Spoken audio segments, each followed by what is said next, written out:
Welcome to part 1 of my Suzuki TL1000s. What I'm about to show you is just how we got to that rebuild and a couple of the videos before we started. Okay, so this is her. She is a TL1000s. Engine sounds very nice. She rides, but a lot to be done. But don't laugh because I got it literally next to Foko. Too bothered about this moment, but yeah, the people treat it like complete crap, man. Yes. They fucking hurt you. So I'd like to eventually find like second-hand baffles or something like that, just that we can fix up or something, you know. So I think this is also shot that stabilizer bar, whatever you want to call it. The discs shudder, so apparently you can't do any skimming whatsoever, which is kind of cuck. So Suzuki South wants to charge like $7,000 a piece. Track Mac is about $3,500 for a cheaper generic one. So tires I'm gonna get sorted and whatever. But things that I really want done, man, is like I want somebody to be able to check like or replace my fuel lines. Because that, like, my previous had a Kawasaki and it burnt out on me, not very nice. So I don't trust that whole maneuver. So like things, I don't know, they're pretty much, so back brakes need to be done, front brakes need to be done, front discs need to be replaced, back tire needs to be replaced, front tire needs to be replaced, the baffles need to be replaced, the bike eventually needs to be resprayed, the stabilizer bar needs to be done. This lock is kind of iffy, so I'm maybe going to take it to a locksmith to see how we can get that sorted. Yeah, so quite a bit of work, but obviously I want people in the industry that's you know, knows what they're doing. Oh yeah, and then the clutch is fucked as well, so I'm going to try and do the clutch myself this weekend. So I'm going to look for, I'm going to pull it apart, but I don't know what the measurements are supposed to be on the clutch plates, so I'm maybe just thinking replace all the friction plates.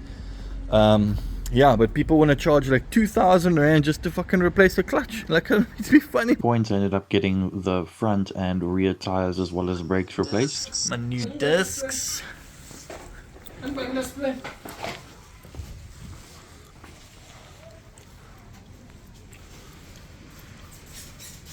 Hey, how's it, Mo? I think my clutch completely overheated today. I'm like literally stuck at Blue Route Mall now.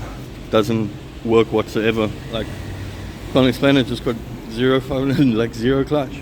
So I ended up buying an original clutch from Suzuki itself because a generic couldn't work. Over here you could see I replaced the lights and it was looking pretty sexy at the time. So I had to go for a ride. Excuse the camera work, my GoPro didn't seem to have a holder at the time, so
I was fairly happy. My bike was happy. I was happy. The bird was happy. Everything was going great. As you can see, I was smiling. Although you can't see I was smiling because I had a helmet on, but just know deep inside, I was smiling.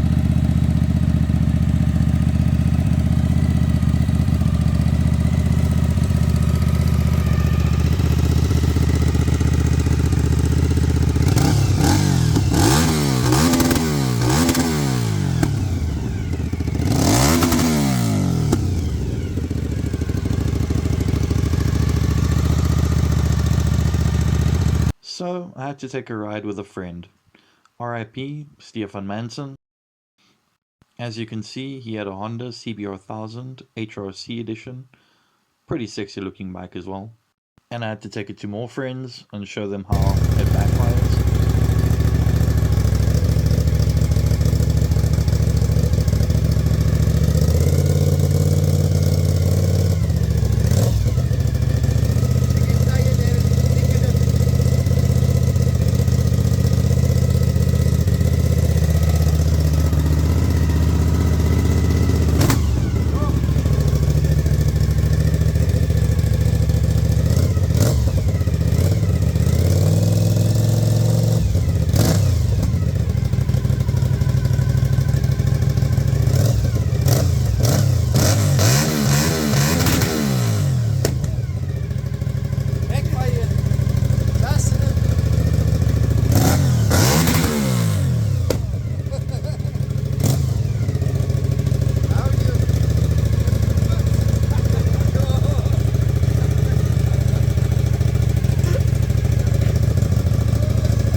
As you can see here, the bike still looks absolutely horrific, but I didn't care because it still rode really cool. So I thought.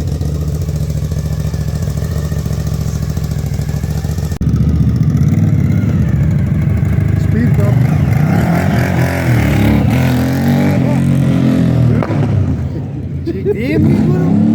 Until one day she just stopped starting and I didn't know what it was. I had to look everywhere and had to start stripping. At the end of the day, what I found was an absolute rat's nest. So I had no choice and I had to strip her. And the more I kept stripping her, the more I realized there was no going back. What I found was absolutely unacceptable. In part 2, we'll continue the disassembly and we'll start the rebuild. You're going to be absolutely amazed once you see the results of this bike.